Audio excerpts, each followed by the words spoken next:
Before I begin, I just wanted to mention a couple of things, some administrative things before we dive in. One of them is that the New Mexico SBDC has a lot of great resources available. And if you want access to this presentation so that you can get access to the links, you can email or contact them directly and they'd be happy to give you a copy of the presentation. My name is Larry Donahue. I've been a lawyer for too many years, and I'm also a technology guy, an IT person. So I have a lot of experience with cryptocurrency and mining and all the technologies and issues behind that. And we'll talk about that more in a minute. Today, we're going to be talking about accepting cryptocurrencies for business. Should your business be accepting cryptocurrency? And in order to answer that question, I think we need to discuss a little bit about what cryptocurrency is and how it works. I think it's really important for you to understand that so that you can understand then how it fits within your business processes, specifically on the sales and fulfillment side of things. So if you're looking for a yes or no from me, you're not going to get it. What I'm going to do is talk about some of the issues around cryptocurrency and how it fits together so that you can then figure out whether it makes sense for you to accept cryptocurrency for your business, and then what sort of steps you might take to make that happen. So I want to warn you, though, that while I'm a lawyer, I'm not your lawyer, and New Mexico SBDC is not a law firm, so they cannot give legal advice. So really, you need to look at this material sort of through the lens of general advice versus legal advice. And it's really interesting. Any kind of legal advice I'm going to give you that comes out of my lips might vary or depend or be wrong depending on your specific circumstances or where you happen to be living or the other party you're dealing with. So don't take everything I say for granted.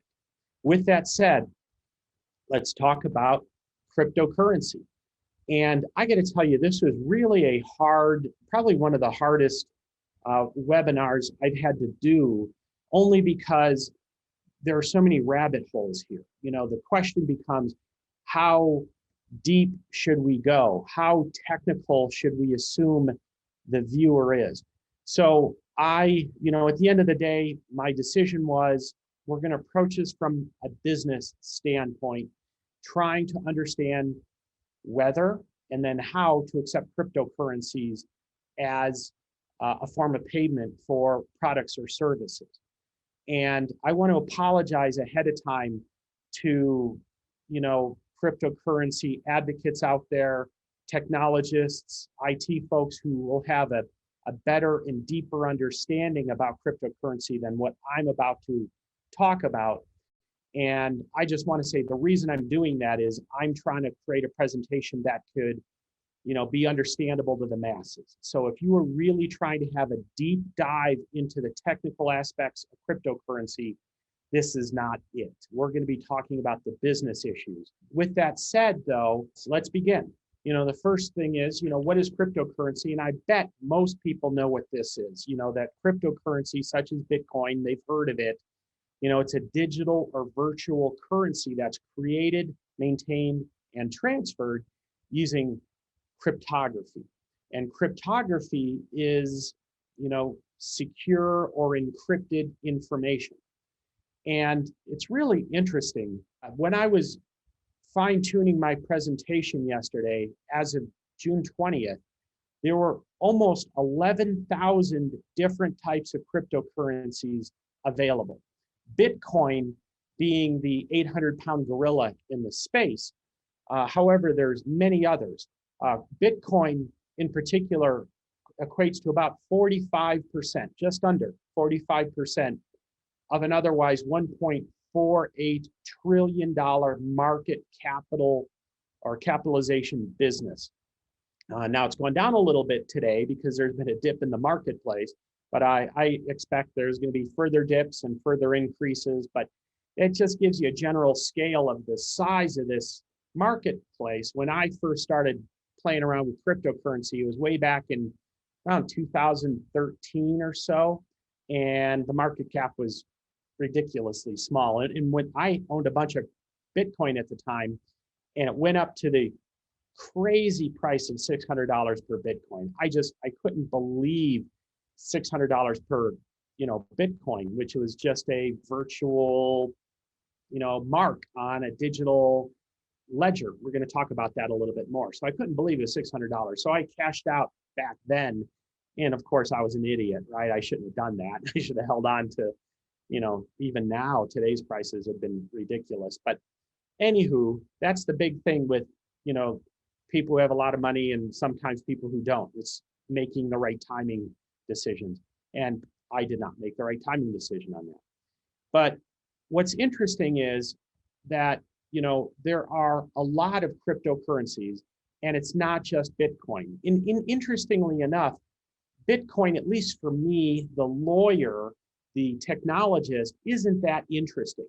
What's really interesting is Ethereum, which is the number 2 on this list here. And this is sorted by market cap as of June 20th, 2021.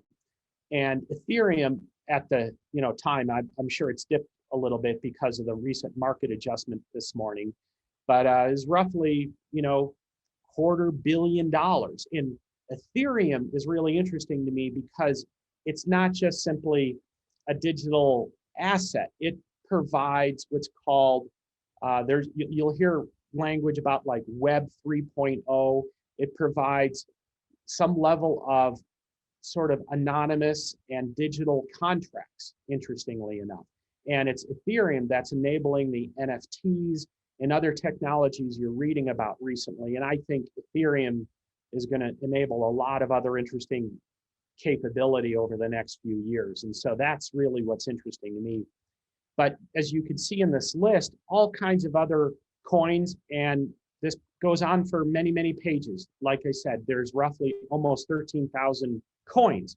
So when we say cryptocurrency, what I'm referring to is all these different coins, all these different tokens, and there's different types of, there's contracts, there's the NFTs I mentioned. The easiest thing to think about right now are the coins, the cryptocurrencies, the Bitcoins, the Ethereums, Dogecoin you may have heard about in the news, the joke coin that's just becoming a ridiculous, market cap. So those are the coins that are most common, and those are the coins that are, I think, most interesting for business. But we're going to discuss that a little bit, and you're going to need to make your own decision. Here is one of the issues, and this is a one-day chart for the portfolio that my firm uses when we accept Bitcoin. And if you look at this, it's almost $1,000 swing within a 24-hour period for the cryptocurrency we happen to have on file at any given time. And so I want you to remember that. And we're going to come back to this towards the end of the presentation and why it creates a challenge for businesses to accept Bitcoin and other cryptocurrencies. But before we can make further decisions on whether we should accept cryptocurrency or not, I think it's important to understand how it works. So we're going to get into a little bit of technical detail here, and I'm just covering the basics. As I mentioned at the beginning of the presentation, this could be quite a rabbit hole depending on where you wanted to go, and then there's different technologies that sort of work on top of this.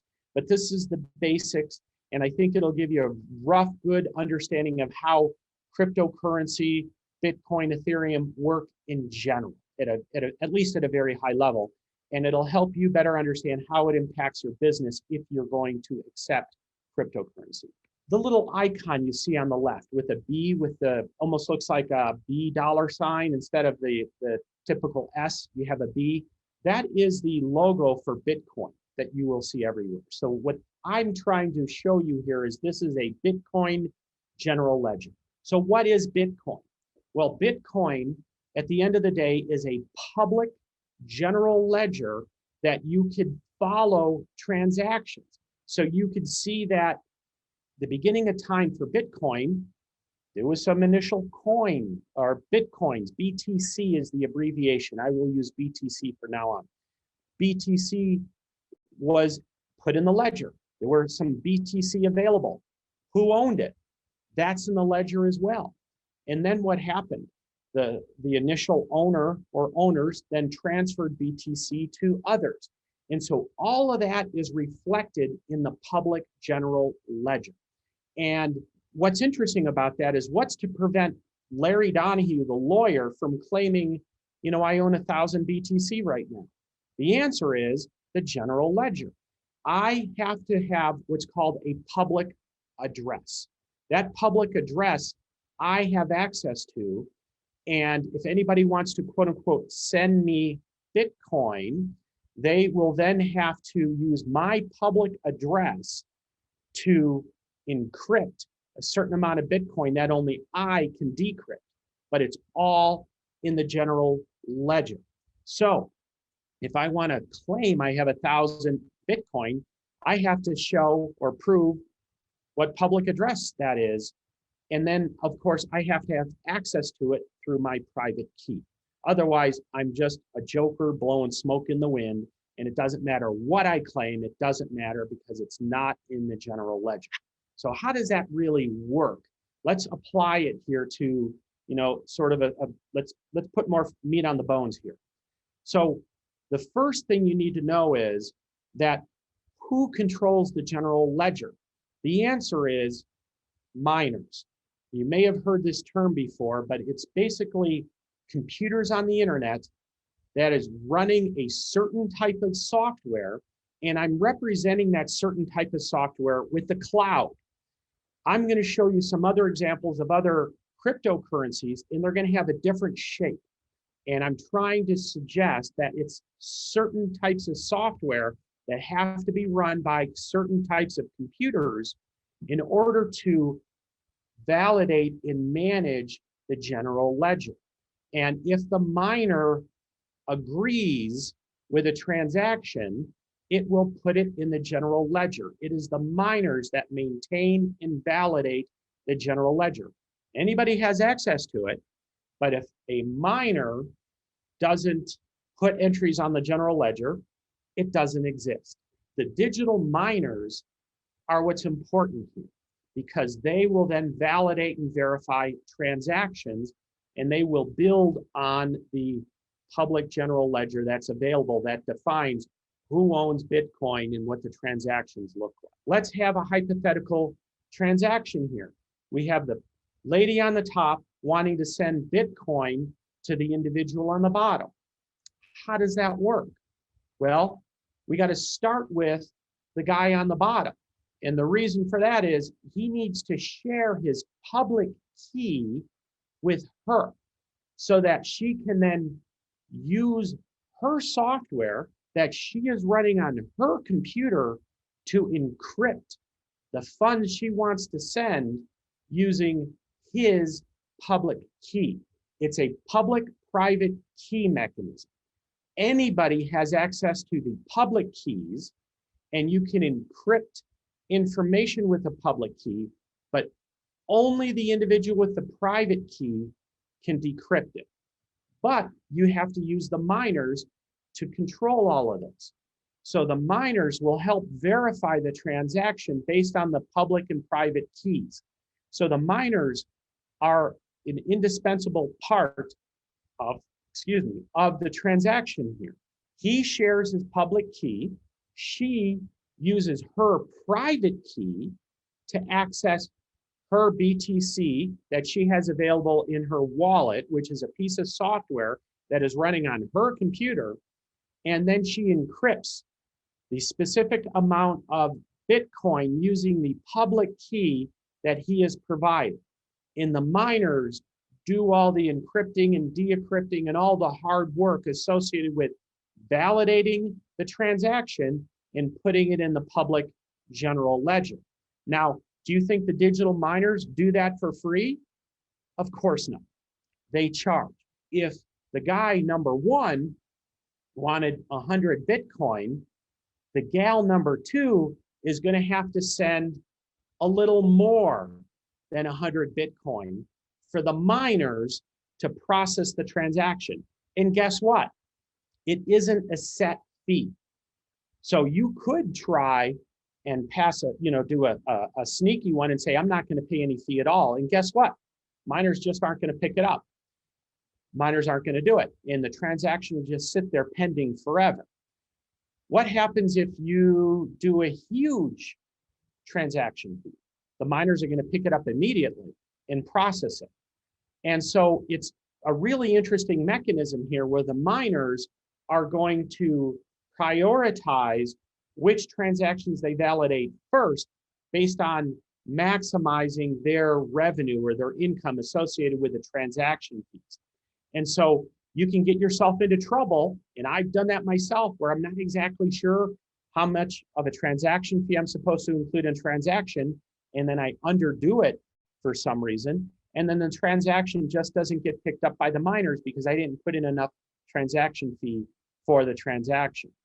So that is, in general, at a super high, simplified view, how Bitcoin works. In order for this to happen, we have to have Bitcoin software running at the miners, running with the individuals, trying to transfer Bitcoin back and forth to each other. To remind you, it's the miners that verify the legitimacy. And if the miners don't do that, the transaction hasn't happened. It will not be reflected in the public general ledger. So the miners are critical and key here to make this work. Let's talk about a different cryptocurrency. Instead of Bitcoin, notice the icon on the left here. It's changed. This is what's called Bitcoin Cash. I am now going to talk about a different cryptocurrency. You have to understand how the different cryptocurrencies work a little bit to understand how it's going to affect you and impact your business. But guess what? It's really kind of the same general high-level process. You have your receiving individual or person. I'm going to call it a wallet. You have your sending individual or person. I'm going to call that a wallet as well. You still have the miners. You have the same general structure here. However, notice I changed the cloud to a different shape. The reason I did that is these miners are running different software to be able to support Bitcoin Cash than Bitcoin. You have to have a different software package for the miners, as well as the sender and receiver have to have different software running on their computer as well. So if you were wanting to transfer and pay with Bitcoin Cash, you would need very specific Bitcoin Cash software on your computer to do so. However, it's still the same process.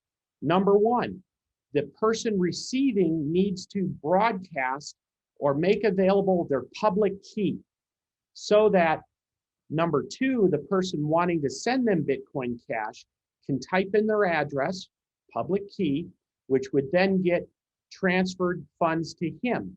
And only he, number one, has his private key that enables him to access those funds that were created with the public key he made available. And again, it's the miners who validate and verify the legitimacy of the cryptocurrency transactions. And when they validate and verify, it goes on the public ledger. So now let's talk about another cryptocurrency. So now we're on cryptocurrency number 3. And now you can see the icon changed on the left. And what is that? That's Ethereum. That's my favorite cryptocurrency, by the way. And it's the number 2 leading cryptocurrency available today. And how does it work? Same thing, same general process. However, notice now I have a different shape for the miners. And you know why by this time, right? It's different software running for the miners. So you think about that for a minute. We talked about 3 different cryptocurrencies, and we have to have 3 different pieces of software, 3 different computers to support those 3 different cryptocurrencies. You can't really share the same software, at least at a minor level, to be able to accomplish this. Furthermore, I changed the graphics for the wallets. Same type of situation here where you have number one, receiving, have to make available the public key so that the sending wallet can encrypt using that public key, so that's only accessible by the guy receiving number one. But I used different icons here to signify different software again. You, in general, have to have different software for each coin. With that said, there are some software packages out there. Exodus is one that comes to mind immediately, where they tried to simplify this for you. Instead of you having to install 3 different types of wallets and setups with your computer, Exodus will support a number of different coins. Not all of them, but a number of the popular ones. So in theory, you can use that one Exodus wallet for all of these Bitcoin or these different cryptocurrencies. But Exodus behind the scenes is really installing the different pieces of software necessary to make this work. But otherwise, it's the same general setup. You have the miners that are controlling and validating and verifying the transactions. You have the public general ledger that's available to everybody, and it keeps track over time of who is using the coins, how they're transferring them, distributing, changing ownership, and so on. This is kind of what we have. And I just was talking about 3 coins. We have 3 different public general ledgers. We have 3 different types of software and miners for the 3 different types of cryptocurrency we're discussing. And remember what I said, we have over 10,000, almost 11,000 types of cryptocurrency. So you could imagine just how much work and effort it would be to be able to have to deal with all of that.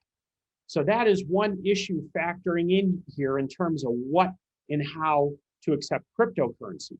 Now, fortunately, there's some interesting systems and tools available. Specifically, you may have heard of what's called an exchange or a digital payment processor. So what they have done is all the hard work, and they've put in the right software and pieces to be able to manage and communicate with some of the different cryptocurrency. But there's very few exchanges that I've seen that support all cryptocurrency. There's just too many of them out there. They come and go. However, most of the exchanges will support, obviously, Bitcoin, Ethereum, and some of the more popular coins. But for instance, Doge coin, that was very popular this year. One of the main cryptocurrency exchanges didn't accept it, and that was Coinbase. So you had to go use a different exchange or platform to be able to trade on Dogecoin, for example. So you just don't know, what coin is going to be popular when, and whether it's going to be supported with an exchange or digital payment processor you might happen to be working with. I put on 3 popular exchanges here, and they're also digital payment gateways or processors. They're actually both. PayPal, it's a very new announcement, and I've been a PayPal merchant for a long time. Well, I can gain access to PayPal's marketing information about cryptocurrency. I was not able to figure out as a merchant how I can start accepting cryptocurrency through PayPal.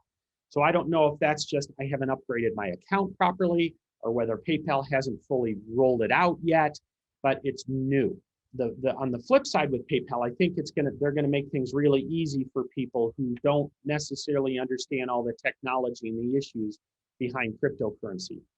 Coinbase is a very popular platform. It went public earlier this year or late last year. I want to say it was earlier this year.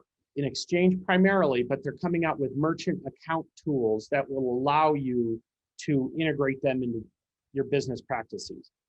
Coin payments is what we use as a firm, and we accept cryptocurrency online. And coin payments has a lot of capability. They integrate with a lot of different shopping carts and systems. The problem is it's not for the faint of heart. you need to be fairly technical in order to use coin payments and integrate it with your system. With that said, though, they do have some fairly easy, they'll send almost like a PayPal kind of thing. They'll send an invoice or a letter to people. You can control that. It's almost like an online point of sale system that you can use. These exchanges, these digital payment processors, kind of sit in the middle of your business. And they sit between you, your customer, but you can't forget about your point of sale or your e-commerce shopping cart. That's a really important component to all of this. What does all of this mean? Well, you need to decide what cryptocurrencies you might want to accept. You need to find an exchange or digital payment processor that will accept the currencies you want to accept, and they need to be compatible with your point of sale system or your e-commerce shopping cart. Otherwise, you're going to have to hire a technology person to go and integrate and build all of that, which can get very expensive quickly. So this isn't a decision for the faint of heart. Fortunately, Bitcoin is the 800-pound gorilla. Ethereum is next. And so if you just accept those two coins by themselves, and everybody accepts those, Coinbase, Coin Payments, PayPal, most of the others, you're going to be fine. But if you want to accept Doge because you think it's cool and you think that that marketplace of people who are into Doge, you want to appeal to them, then you may upset them by accepting Bitcoin and Ethereum, but not accepting Doge. So if you want to accept Doge, I don't believe PayPal accepts it. Also, I think Coinbase just started accepting it. Coin Payments does, but you're going to have to really look around to make sure you have a digital payment processor that will accept it. And then you need to be able to make sure that that will integrate with your point of sale system or your e-commerce shopping cart. Let's ask ourselves, how do you accept cryptocurrency? And the answer is, you need to kind of engineer your solution based on these pieces in the middle between your customer and you. And this is kind of just a general framework to consider. But you have your customer on your left, you have you on your right. Your customer wants to buy a product or service using a cryptocurrency. And how do you turn that into cash for you? Well, you need these pieces at a minimum. First, don't forget about your point of sale system, your e-commerce shopping cart. That needs to be cryptocurrency enabled in order for your customer to be able to pay in cryptocurrency. That's step number one. And that's not so easy. My firm uses WooCommerce. And so the payment processor, coinpayments.net, that I mentioned in the previous slide, provides a WooCommerce plugin so that I can accept cryptocurrency along with PayPal and credit cards. So it allows people to kind of select which payment method they want, and then they can use cryptocurrency, which would then allow them to pay in the right cryptocurrency that they want. But that took a little bit of work and testing in order for that to work with our setup.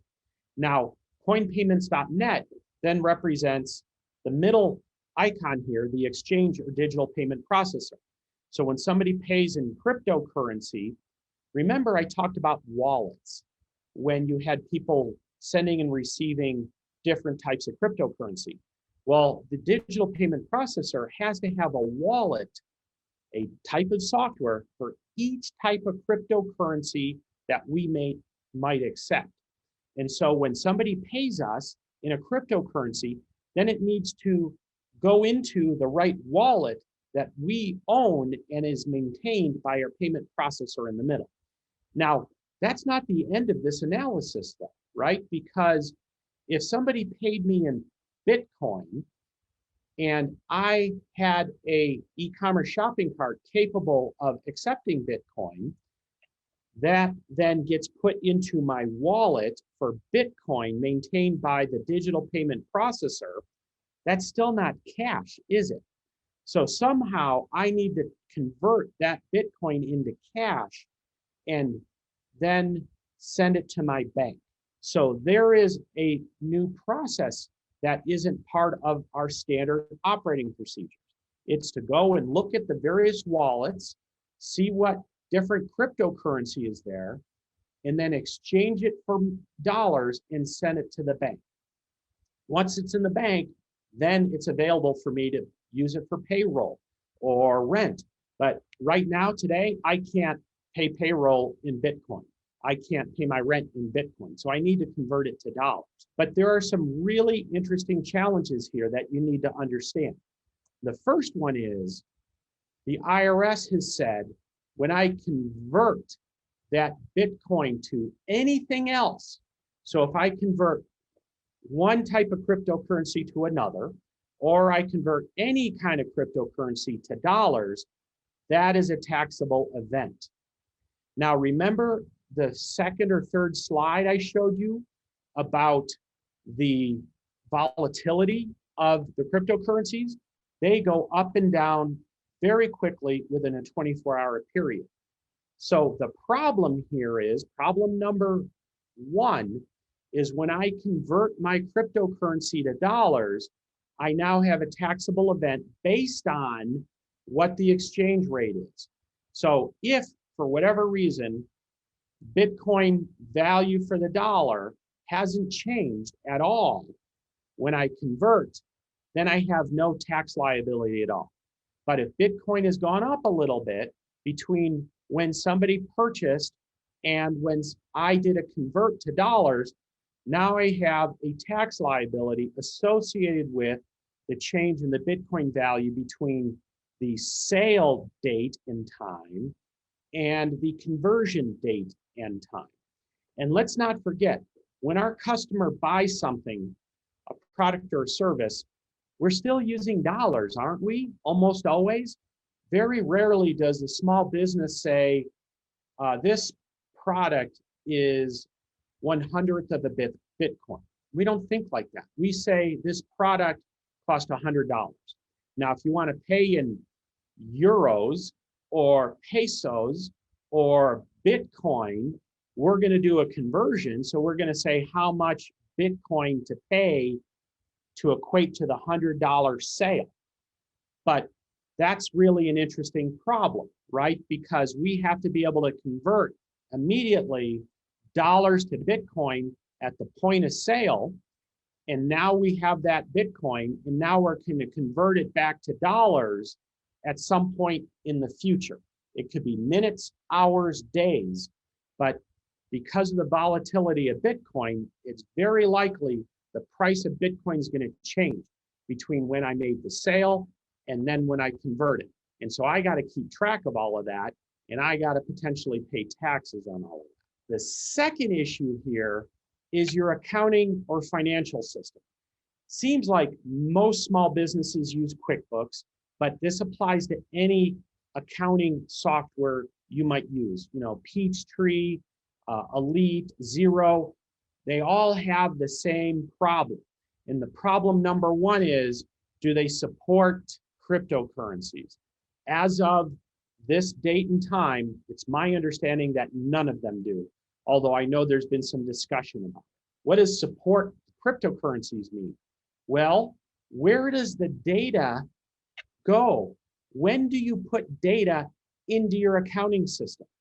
If you're like us, my law firm, we do quite a bit of transactions on a daily basis. Those transactions have to go into the accounting system on a daily basis.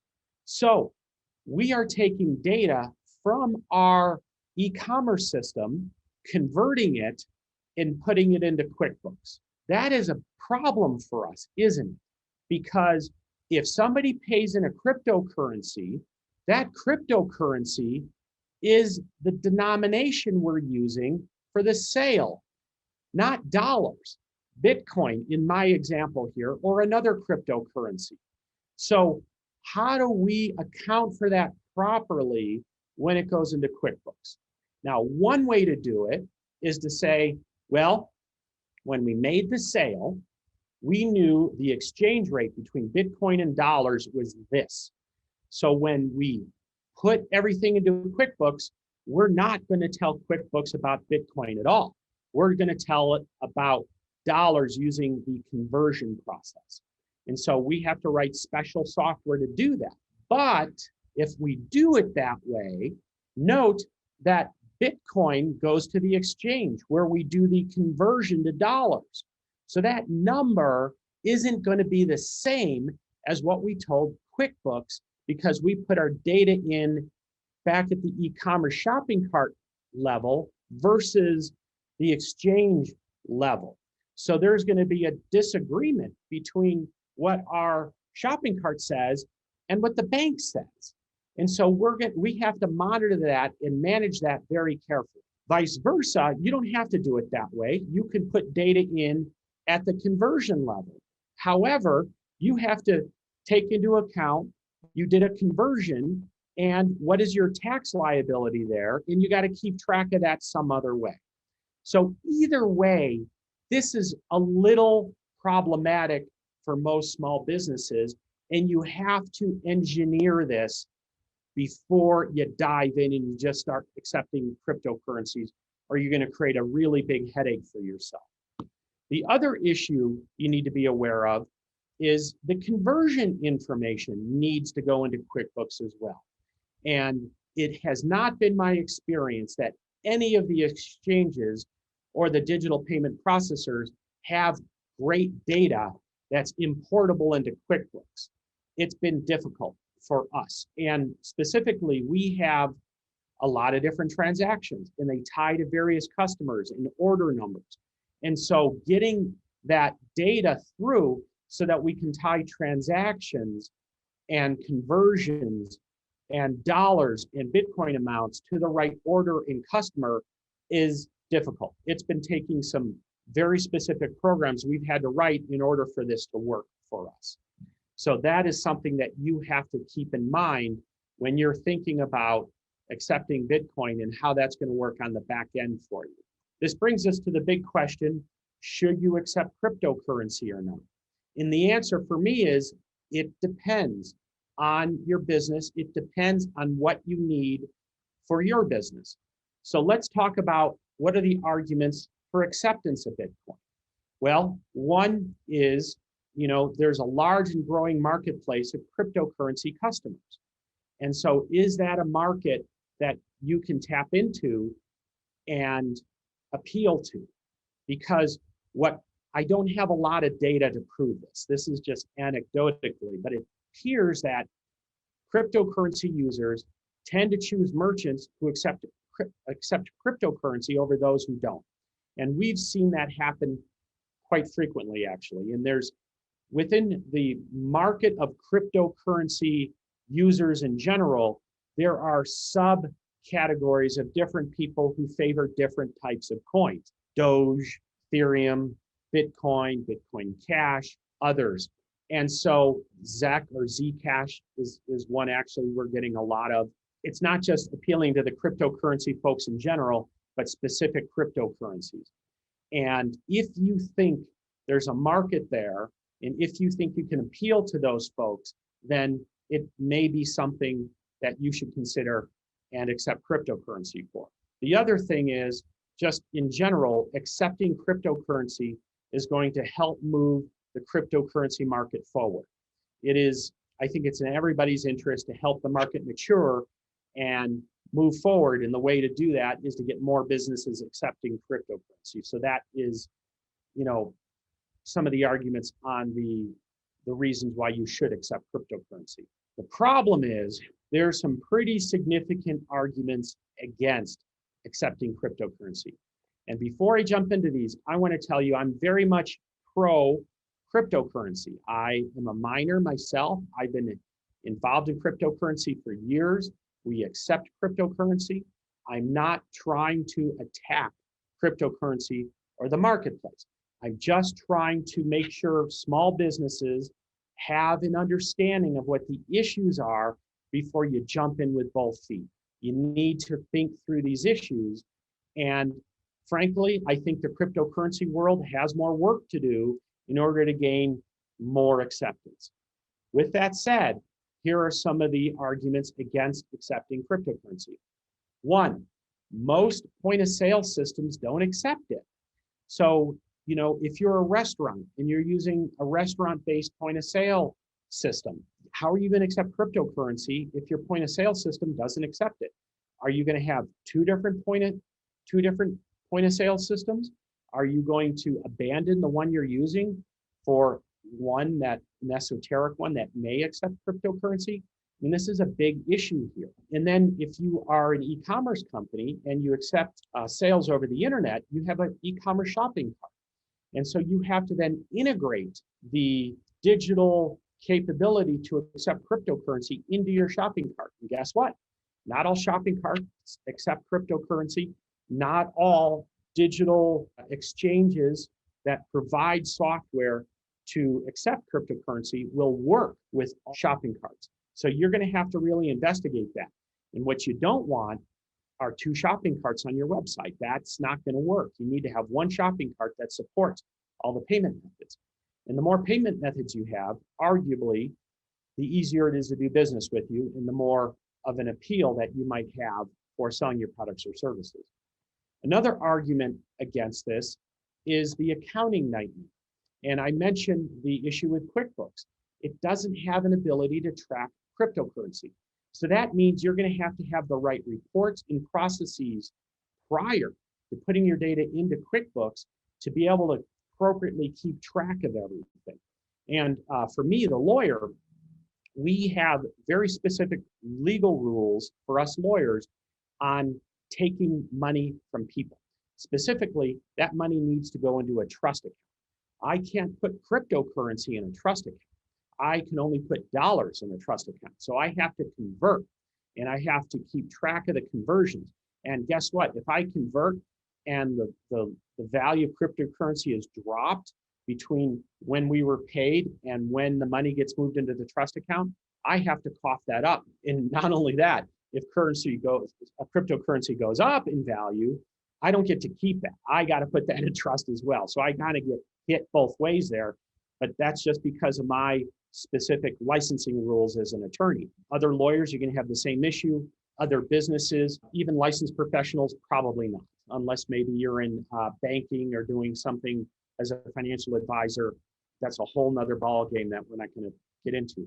But I can't dismiss the difficulty and issues associated with QuickBooks. You really need to think about that, especially if you have a lot of transactions. This next bullet here is going to make some sense to you if you were paying attention to what I said. And that is when you convert, somebody pays you, and then you convert it to dollars, put it in your bank account. What happens when there's a refund? How does that work? Especially if the value of the dollar to the cryptocurrency has changed significantly from when the purchase occurred. It could get awkward, especially with a lot of market volatility. You're going to have to evaluate the issues and figure out how to handle refunds and credits when you're dealing with cryptocurrency. And for my company, what we had decided was simply, if we're going to do a refund or a credit, we are going to refund in the exact amount of the cryptocurrency. So if they paid us, I'm making up numbers here, 10 Bitcoin, which is outrageous sum, it'd never be that high. Let's say 1 Bitcoin, we would refund them the 1 Bitcoin back. But if they want a credit, then the credit would be subject to the ebbs and flows of the fluctuation of value between Bitcoin and the dollar. So that is something else you have to think about and factor in. And then finally, this is the big problem that I've encountered time and time again. Transaction fees can be significantly greater than you might be used to with credit cards. So when you accept a credit card, you're used to paying the quote unquote discount rate to your merchant account provider. Consider the merchant account provider in a similar role as the miners I had talked about.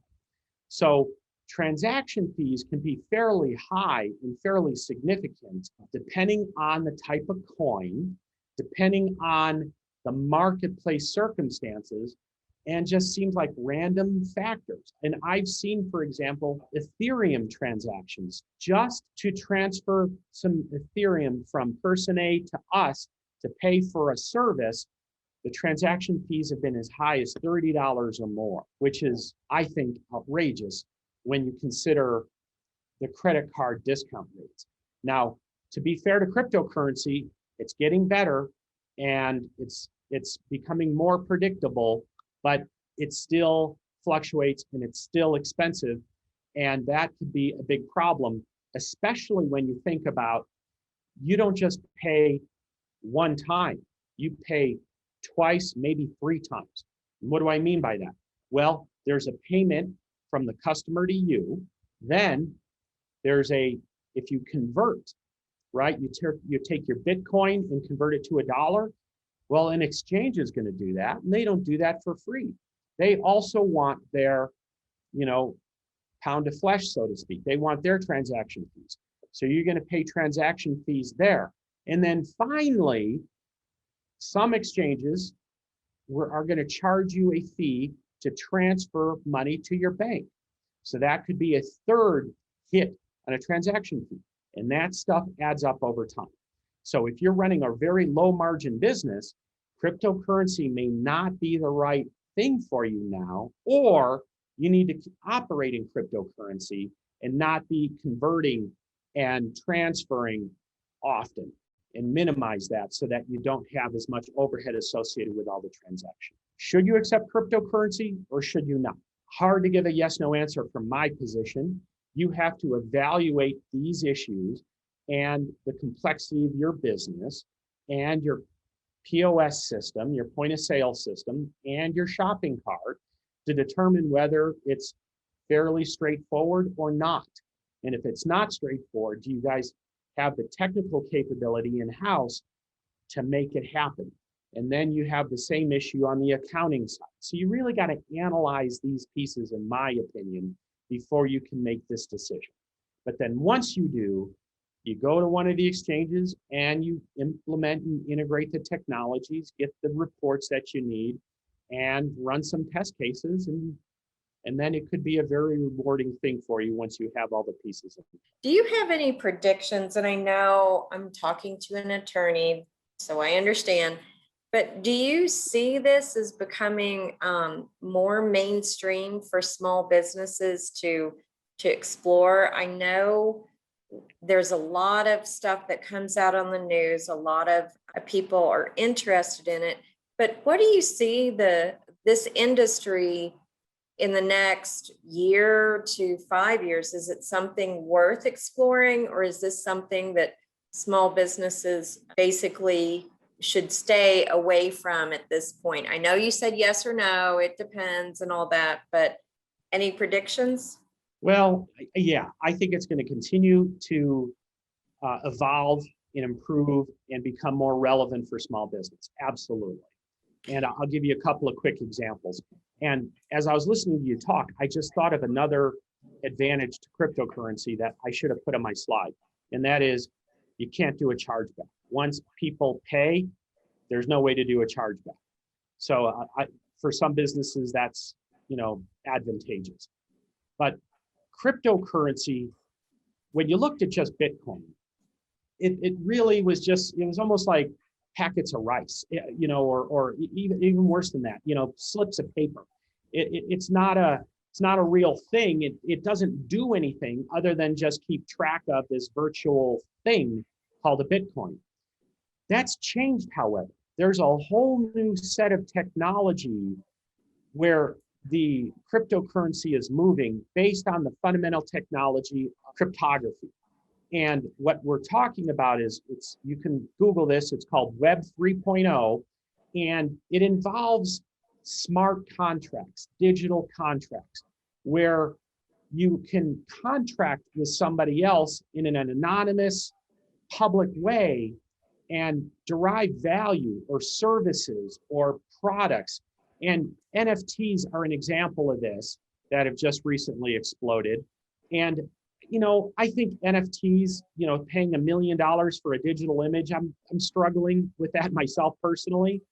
But I could see where that would have a lot of value if maybe it's not a digital piece of art, but it is a deed to property, or something that has more sort of umph to it, more value tied to something tangible in the real world.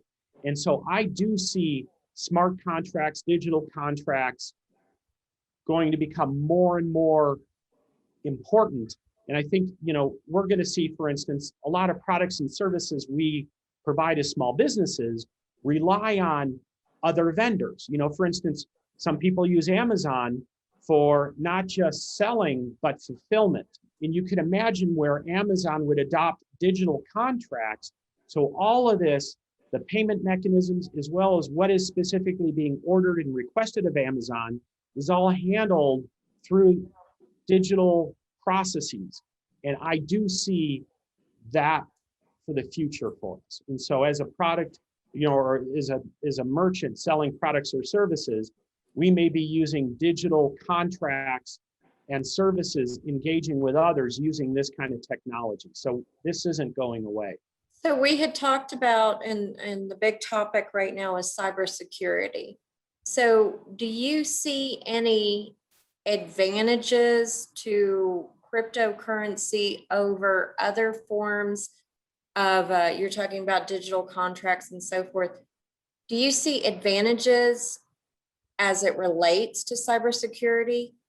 Yes and no.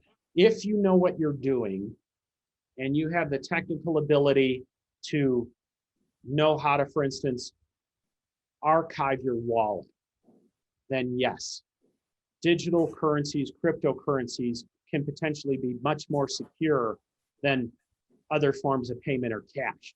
You think of the proverbial cash underneath the mattress, which is great until the house burns down.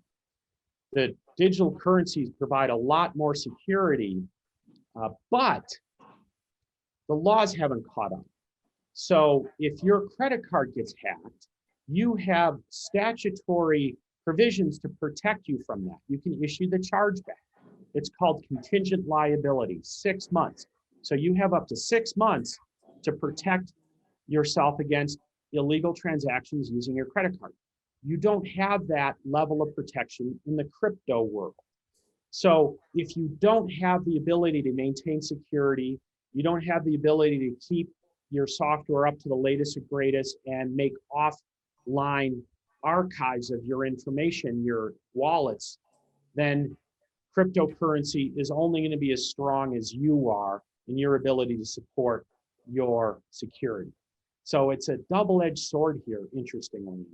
I wonder if, now I get a lot of requests, especially from the kids. They love it for Venmo. They want me to Venmo over them, and it's just a quick way of transferring money.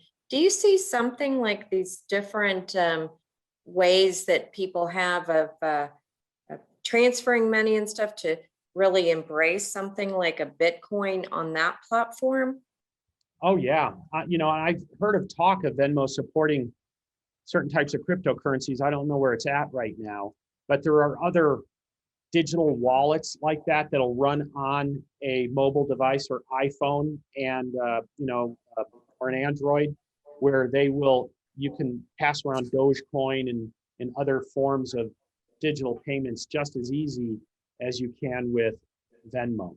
So yeah, that's happening already.